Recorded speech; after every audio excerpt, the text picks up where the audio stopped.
콘쇼고 사랑하는 크레이지 컨설턴트 서영진의 콘쇼 이야기를 시작하도록 하겠습니다. 안녕하세요. 콘쇼 대표 서영진입니다. 코로나 때문에 한 2주간 방송을 못했는데요. 이제 조금 몸이 많이 좋아지고 있고 오늘 12시부터 격리가 해제돼요. 저 12시 넘자마자 24시간은 커피숍 가서 카페라떼부터 먹을 생각인데, 자, 2024학년 수시 전형 비율을 좀 보셔야 돼요. 이 전형 비율을 보여드리는 이유는 우리 아이가 지원하는 어떤 이런 전형들이 어느 정도 아이들을 선발하는지 그 부분에 대해서 좀 보는 게 중요하고, 더 중요한 게 하나 있습니다. 그게 뭐냐면 교과 전형과 학생부 종합 전형을 볼 때 저 비율에 대한 좀 잘못된 부분이 있어요. 그게 뭐냐면, 자, 보시면은요, 수도권과 비수도권으로 나눠져 있습니다. 그죠? 괜히 이렇게 해드린 게 아니에요.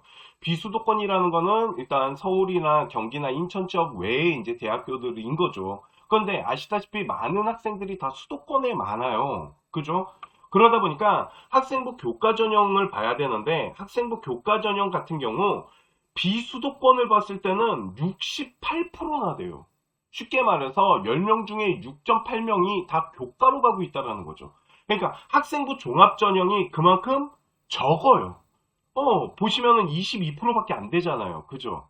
그런데 이거를 서울로 가지고 올라오잖아요. 수도권으로 가지고 올라오면 얘기가 달라집니다. 수도권은요, 교과 전형보다는 학생부 종합 전형을 훨씬 많이 선호합니다. 그러다 보니까 학생부 종합 전형 같은 경우는 비율이 44.9%인데 교과 전형은 31.8인 거예요. 이것도 솔직히 많이 늘어난 거예요.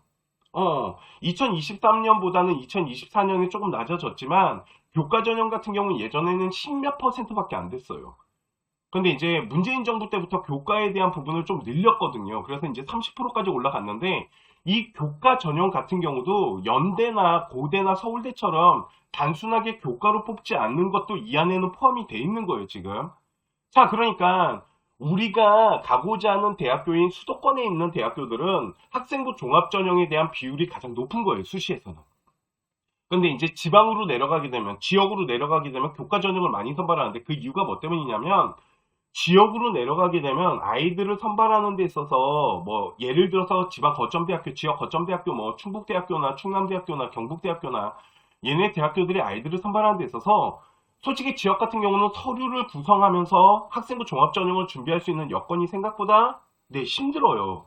그래서 서류보다는 단순하게 등급을 가지고 아이들을 선발했을 때 훨씬 좋은 아이들을 선발할 수 있는 거고, 그러다 보니까 수도권에 있는 대학이 아닌 지역에 있는 대학교 같은 경우는 교과 전형을 선호할 수밖에 없는 거죠. 대신 수도권 같은 경우는 조금이라도 좋은 아이들을 더 선발하기 위해선 단순 내신 등급만을 보지 않고 그 외의 것들을 보면서 학생들을 선발해야지 훨씬 좋은 아이들을 골라 뽑을 수 있기 때문에 수도권에 있는 학교들은 학생부 종합전형을 더 선호하는 거죠. 그러니까 이런 부분들이 있는데, 오늘 제가 보여드릴 거는 뭐냐면 교과 전형이에요. 일단은 입시하는 데 있어서 가장 쉽게 할 수 있는 게 뭐냐면 교과 전형이잖아요. 그래서 교과 전형이 그 쉽다라는 게 뭐냐면 이제 분석을 하거나 아니면 아이들을 지원시키는 데 있어서 쉽다라는 거지, 내신 등급 공부하는 거 쉽다라고 얘기한 건 아닙니다. 자, 그러면 교과 전형이라는 게 도대체 아이들을 어떻게 선발하는지 그 부분에 대해서 지금부터 한번 보도록 하겠습니다. 자, 그러면 교과 전형이 뭐냐면요. 교과 전형은 학교 수준을 평가하는 게 아닙니다. 학교 수준을 보는 게 아니에요. 뭐 원점수나 편차나 평균 이런 것들을 보는 건 학생부 종합 전형인 거고, 학교 수준을 보는 게 아니고 단순 내신 등급 갖고 가는 거예요. 그러니까 성적표를 보실 때 옆에 보시면 우리 아이 등급 나와 있잖아요. 뭐 국어가 1등급이고 수학이 2등급이고 거기 나와 있는 수치만 보는 거예요. 자, 그렇게 그 단순 등급의 어떤 이런 이수단위 같은 것들을 가지고 대학교들이 뭐 하냐면 환산 점수를 만드는 겁니다. 그래서 단순 내신 등급 가지고 대학교 수준을 따지는 게 아니고 대학교별로 환산 점수라는 걸 구해갖고 우리 아이가 어느 정도 대학을 갈 수 있는지를 봐야 되는 거죠. 이해가시죠? 그러니까 단순하게 등급 갖고 하는 게 아니고 대학교 환산 점수를 사용해야 되는데, 환산 점수는 어떻게 사용하나요? 저희 컨쇼 에듀 홈페이지에 오시면요, 저희가 무료 입시 존에다가 교과혁명 계산기 올려드렸습니다. 네, 좀 이따가 보여드릴게요. 올려드렸으니까 무료 입시존에서 다운로드 받으셔서 사용하시면 되는데요. 자, 그러면 뭘 좀 보여드리고 싶냐면, 이렇게 단순 내신 등급으로, 그러니까 환산 점수를 가지고 아이들을 선발하다 보니까 대학교가 그러니까 학교 수준만을 가지고 뽑기가 애매모호하잖아요. 아이들의 학교 수준이라는 게 있다 보니까. 그래서 하나의 이제 보험을 더 만들어 놓은 게 뭐냐면 수능 최저입니다. 그래서 수능 최저를 3개를 맞춰야 되는 학교가 있고 2개를 맞춰야 되는 학교가 있고 뭐 고대처럼 4개를 하는 학교도 있겠지만 4개를 하는 학교는 거의 없고요. 3개를 맞추거나 2개를 맞추거나 이런 식으로 수능 최저 조건을 맞춰야지 합격을 시켜주는데 그러면 이 수능 최저에 대한 영향력이 어느 정도로 될까요? 절대적이다라고 보시면 됩니다. 그거를 두 학교를 통해서 사례를 통해서 한번 보여드릴게요. 자, 국민대학교랑 광운대학교라는 학교가 있습니다. 둘 다 교과 전형으로 아이들을 선발하고 있는데 솔직히 제가 광운대학교 무시하는 건 아니지만 국민대학교와 광운대학교보다는 학교 레벨 수준이나 아이들이 선호하는 수준이 조금 더 높습니다. 그러니까 국민대랑 광운대를 붙으면 아이들이 국민대학교를 더 많이 선호한다라는 거죠. 자, 그러면 한번 교과 입결이 어느 정도 되는지 대학교 데이터를 통해서 한번 보도록 할게요. 지금 보여드리는 데이터는 광운대학교 데이터입니다. 2022학년 아이의 데이터인데 우리 아이 점수를 2.1등급으로 한번 계산을 해봤어요. 2.1등급으로 계산을 했을 때 보시면은 컴퓨터 정보공학부나 전자공학과는 광운대학교에서 좀 인기과입니다. 그랬더니 구간에 대한 부분이 평점이 어떻게 나왔냐면 C 이렇게 나왔습니다. C면은 솔직히 평균점 아래쪽이기 때문에 도전권이란 소리예요. 2.1등급 아이가 광운대학교를 지원했을 때 컴퓨터 정보나 전자공학과 같은 경우는 도전권이고요. 어디를 지원해야 되냐면 전자통신공학과 같은 경우는 합격선을 형성하는 평균점이랍니다. 그러니까 2.1등급이라고 광운대학교를 쉽게 갈 수 있는 등급은 아닌가 봐요. 이렇게 봤을 때, 자, 그러면 이번에는 어딜 볼 거냐면요. 국민대학교를 좀 보도록 하겠습니다. 자, 국민대학교 같은 경우도 비슷한 학과로 볼게요. 전자공학부 중에 지능반도체 인기학과죠. 그리고 지능 시스템, 전자 시스템인데요. 보시면 똑같은 2.1등급으로 지원한 거예요. 2.1등급에 맞춰서 지원했을 때 보시면은 얘네 국민대학교 같은 경우는 학생들을 선발하는 이 평균 등급이 전자공학부 중에 반도체는 2.18이고 그리고 전자 시스템은 1.19니까 우리 아이가 거의 보시면 평균점에 걸려요.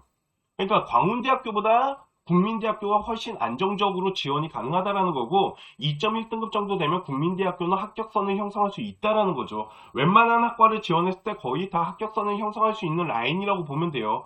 지금 줄을 보시면은 저 동그라미 파란 게 뭐냐면 우리 아이들의 합격선의 분포대인데 분포대 가운데로 지금 선이 지나가고 있잖아요. 그죠? 그러다 보니까 합격선이 높게 형성된다라는 건데 그러면 지금 광운대학교 전자 같은 경우는 도전권인데 국민대학교는 지금 안정권이 뜨는 거잖아요. 적정한 안정권이.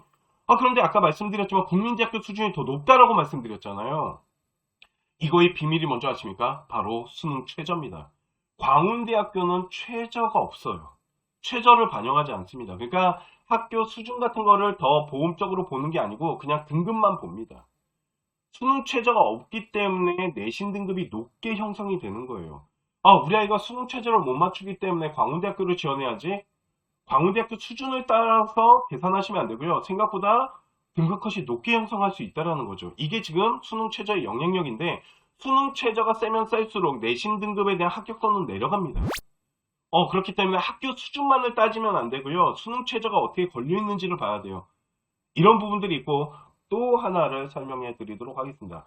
제가 오늘 좀 보여드리고 싶은 학교가 있어요. 이거는 고등학교 1학년 아이들이 좀 잘 봤으면 좋겠는데요. 바로 서울시립대학교입니다.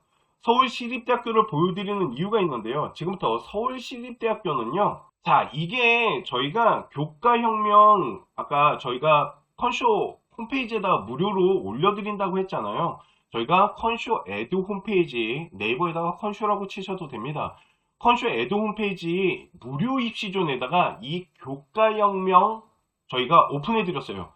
서울에 있는 수시 교과 전형을 찾을 수 있는 20개 대학교를 저희가 무료로 오픈을 해드렸으니까 한번 우리 아이 성적표를 집어넣어서 한번 돌려보셨으면 좋겠어요. 어느 정도 지금 교과 수준인지 환산 점수가 어느 정도 나오는지 아까 말씀드렸지만 아이들을 선발하는 데 있어서 단순 등급이 아닌 환산 점수로 돌려봐야 된다 그랬잖아요.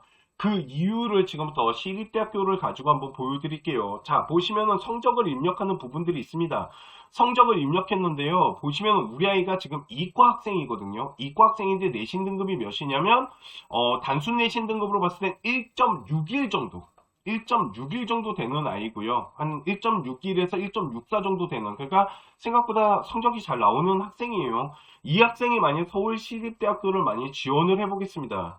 서울시립대학교로 맞춰 놓은 거예요. 지금 보시면은 서울시립대학교 지역균형 선발이라 그래서 뭐 화공과나 신소재, 토목, 컴퓨터, 뭐 통계. 근데 이 학생의 지금 대학교 환산 점수는 990.14 점수입니다. 그러니까 아까 말씀드렸지만 1.64라는 점수가 아닌 여기 나와 있는 환산 점수로 봐야 되는데 보시면 뭐 적정선이나 안정권이 뜨죠. 그러니까 충분히 1.6 하나면 어디를 지원할 수 있다? 시립대학교 최저 맞추면 충분히 지원할 수 있는 아이다라고 보시면 될 것 같아요. 그런데 뭘 보여드리고 싶은 거냐면 성적 입력을 다시 볼게요. 자, 성적 입력을 다시 한번 볼게요. 성적 입력을 봤을 때 여기 무슨 과목이 있냐면 요 과목이 뭔지 아십니까? 여기가 뭐냐면 한문입니다. 한문이에요. 아이들이 되게 등하시하는 한문입니다. 그죠? 이과 아이가 기술 과정이나 한문 같은 경우, 도덕 같은 경우 이런 과목들을 솔직히 조금 관리를 안 합니다. 그래서 우리 아이 이 한문 있잖아요. 한문 점수로 한번 등급을 바꿔볼게요. 한문 등급을 7등급으로 바꿔보겠습니다. 관리를 하나도 안 했어요. 그래서 요 한문을 지금 몇 등급으로 바꿨죠? 자, 보여드릴게요. 조금 더 키워서 한문을 지금 몇 등급으로 바꿨을까요? 제가 7등급으로 바꿨습니다. 그죠? 그러면 자, 7등급으로 바꾼 다음에 봤을 때 주요 과목에 대한 등급, 아까 평균 등급이라 그랬죠. 단순 등급은 1.64, 변함이 없네요. 왜? 반영을 할 때는 국어, 영어, 수학, 과학, 주요 과목을 가지고 단순 내신 등급을 계산하는 경우가 많기 때문에 그 부분이 포함이 된 거고. 그런데 지금부터 서울시립대학교 아까 보여드렸던 데이터를 다시 한번 볼게요. 자, 보이십니까? 싹 다 불합격. 아까는 안정권이었고 저점권이었잖아요. 한문 7등급 하나가 우리 아이 서울시립대학교 지원을 좌절시킨 겁니다. 이해 가십니까? 이게 뭐냐면 지금 아이 점수가 아까 990점이었는데 961점까지 내려갔어요. 한문이 포함이 된다라는 거죠. 어디는 서울시립대학교. 그렇기 때문에 서울시립대학교를 교과로 준비하는 아이들 같은 경우는 내가 주요 과목이 아니더라도 모든 과목을 다 잘 챙겨야 됩니다. 이거를 알려드리고 싶었어요. 그러면서 이렇게 데이터를 보여드리면 훨씬 좋잖아요. 바뀐 거는 뭐밖에 없었다? 요거 하나만 바꿨습니다. 제가 그죠? 7등급. 이 7등급 하나가 우리 아이 서울시립대학교로 좌절시킨 거죠. 그렇기 때문에 학교마다 아이들을 선발하는 데 있어서 반영 방법이 틀립니다. 그래서 그 반영 방법을 하나하나 다 찾으실 필요는 없잖아요. 성적을 입력하신 다음에 지금 20개 대학교를 저희가 제공해 드렸으니까 20개 대학교 입결에 대한 부분을 쫙 한번 훑어보시면 우리 아이가 어느 학교에 유리하게 점수가 적용되는지를 한눈에 볼 수 있잖아요. 그게 저희가 지금 교과혁명을 무료로 또 제공해 드리는 이유거든요. 저희 컨쇼 홈페이지에 오시면은 아까 말씀드린 게 어디 있냐면요. 요 밑으로 내려가시면 여기 무료 서비스 존 보이시죠? 요 무료 서비스 존을 클릭하시면은요. 여기 맨 꼭대기에 보시면 수시 교과혁명 무료 제공 버전 업데이트 해놨습니다. 저희가 약속을 해드렸잖아요. 그래서 요거 오시면은 이제 수시 교과 20개 대학교 예측 프로그램 드렸는데 대학교도 허접한 대학 하지 않았습니다. 서강대, 한양대, 이대, 중앙대, 외대, 시립대, 홍대, 숙대, 성신여대, 숭실대, 과기대, 광운대, 상명대, 서울여대, 한양대, 에리카, 한성대학교, 세종대학교, 국민대학교, 인하대학교, 동덕여대 얘네 지금 저희가 무료로 오픈해드렸으니까 요거 이용하셔가지고 우리 아이가 어느 정도 수준으로 지금 대학교 교과를 가질 수 있는지 한번 보셨으면 좋겠고요. 또 하나가 있습니다. 컨쇼 뉴스를 저희가 제공을 해드리고 있어요. 그래서 제가 이제 요거를 이제 또 제공해 드릴 건데 요거 컨쇼 뉴스는요. 한 주간에 있었던 뉴스나 아니면 교육이나 어떤 이런 입시에 관련된 뉴스들을 저희가 모아놓은 겁니다. 그래서 그 뉴스를 제가 분석해 드리는 건데 1주차는 이제 그냥 소개만 해놨고요. 2주차부터 그 고교학점제에 대해서 제가 분석한 거를 올려놨는데 요거 클릭하시면 영상 보실 수 있습니다. 요거 이렇게 클릭하시잖아요. 그러면 영상이 나가네요.